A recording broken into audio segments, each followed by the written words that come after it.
Selamat pagi bersama saya Cindy Raja. Mari kita awali pagi ini dengan semangat baru, motivasi hidup sehat dan inspirasi yang akan membawa kita lebih dekat kepada kebugaran fisik, mental dan spiritual. Perubahan kecil dalam hidup kita hari ini bisa menjadi langkah besar menuju umur panjang yang penuh kebahagiaan. Bersama kita akan merangkul kisah kemenangan, wawasan menarik, dan kekuatan harian yang berakar pada kebesaran Sang Pencipta. Tetap bersama kami di program Renungan Pagi, di mana setiap kata adalah dorongan untuk hari yang lebih baik. Kita mulai pagi ini dengan syukur dan harapan menuju hidup bugar selamanya.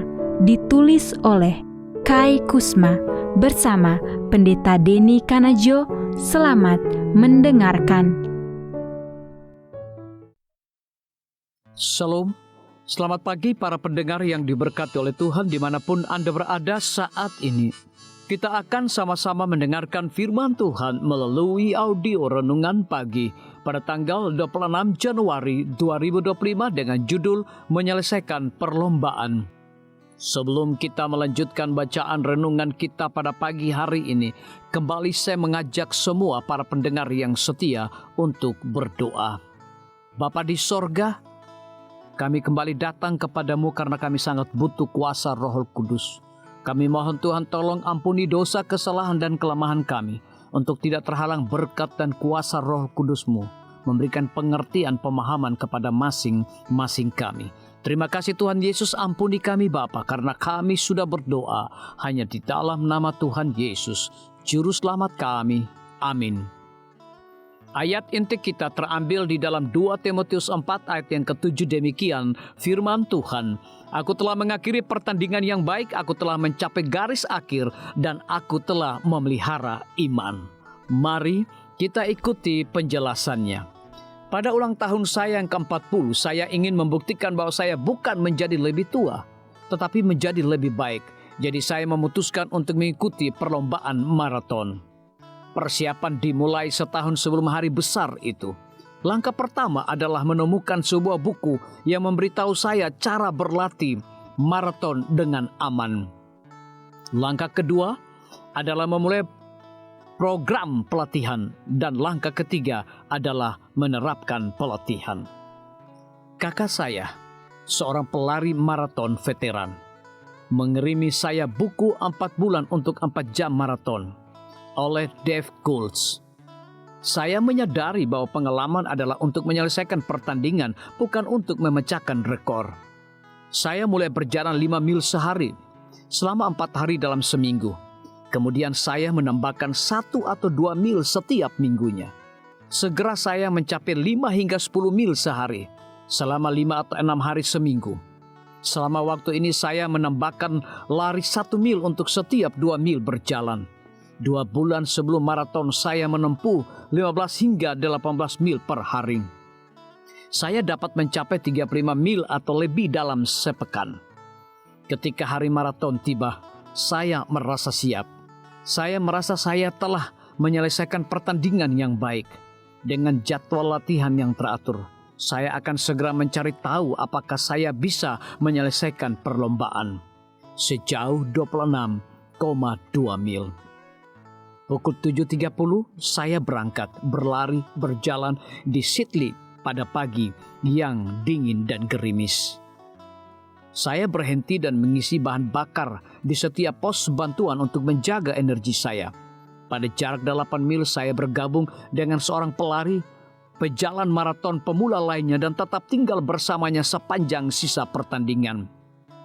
Kami saling menyemangati dan menikmati waktu bersosialisasi. Pada jarak 20 menit lutut saya mulai sakit, tetapi saya terus melanjutkan. Setelah 5 jam 45 menit saya tertati-tati melewati garis akhir. Saya tidak menjadi berita utama atau bahkan tidak mendapat sorakan dari banyak orang. Tetapi saya mendapatkan medali yang membuktikan saya sampai di garis akhir. Kehidupan Kristen itu seperti lari maraton. Anda perlu membaca Alkitab untuk mendapatkan petunjuk, membuat rencana tentang bagaimana menjalani kehidupan Kristen, menerapkan rencana-rencana itu, lalu menyelesaikan perlombaan, dan mempertahankan keyakinan Anda. Dan pahala Anda akan jauh lebih besar dari sekedar medali. Apa yang ingin Anda lakukan untuk menjalani pola hidup yang lebih sehati? Buatlah rencana, kerjakan dan rayakan ketika Anda telah menyelesaikan perlombaan Anda. Biarlah bacaan renungan kita saat ini akan menjadi berkat bagi kita semua. Kembali saya mengajak semua para pendengar yang setia untuk berdoa bersama-sama. Bapa kami yang bersemayam di dalam takhta kerajaan sorga, terima kasih Tuhan Yesus oleh karena firman-Mu pada pagi hari ini memberikan berkat, kekuatan, sukacita rohani bagi pertumbuhan iman kami masing-masing. Pada saat ini Tuhan, kembali hamba-Mu berdoa untuk pemerintah kami. Tuhan memberkati Bapak Presiden bersama Wakil Presiden, para menteri dan seluruh stafnya. Bapak Gubernur bersama wakil, Bapak Bupati bersama wakil, Bapak Wali Kota bersama wakil, camat dan seluruh stafnya, kepala desa, lurah, RT, RW, dimanapun mereka berada saat ini. Tuhan lindungi mereka, pelihara mereka, curahkan mereka hikmat pengetahuan sorga, kekuatan kesehatan, agar mereka dapat menjalankan roda pemerintahan boleh sesuai dengan amanah dan titah Tuhan sendiri. Tidak lupa juga kami menyerahkan pimpinan-pimpinan organisasi gerejawi Tuhan dari tingkat yang tertinggi sampai kepada seluruh gembala jemaat. Tuhan urapi mereka, Tuhan berkati mereka. Mereka sangat butuh kuasa Roh Kudus dalam pelayanan mereka setiap hari. Para tim medis, Tuhan berkati dokter umum, dokter spesialis, perawat bidan, para apoteker, dan semua yang memberikan waktu dan tenaga mereka melayani di rumah sakit, puskesmas, bahkan pustu kepada setiap para pasien yang datang membutuhkan pertolongan pelayanan mereka. Engkau berikan mereka sukacita sorga, roh dedikasi yang tinggi, agar mereka dapat memberikan pelayanan yang terbaik, sehingga dengan bantuan dan jamahan Tuhan, semua para pasien dapat memperoleh kesembuhan. Guru-guru, kepala sekolah, setiap siswa, mahasiswa, dosen, rektor di setiap lembaga pendidikan swasta maupun negeri, Tuhan urapi mereka agar mereka dapat mendidik setiap siswa maupun mahasiswa untuk memiliki nilai-nilai religius di dalam diri mereka masing-masing. TNI, Polri, PNS, wira swasta, petani, pedagang, nelayan, ojek online, saudara-saudara kami juga yang ada di dalam penjara, Tuhan hiburkan mereka, Tuhan berkati mereka, cukupkan kebutuhan mereka, dan berikan juga mereka sukacita senantiasa. Para pendengar yang setia yang berulang tahun saat ini dimanapun mereka berada, biarlah dengan bertambahnya usia yang Tuhan percayakan dalam hidup mereka, mereka hidup selalu bersyukur, berterima kasih, dan menjadi saluran berkat bagi sesama manusia.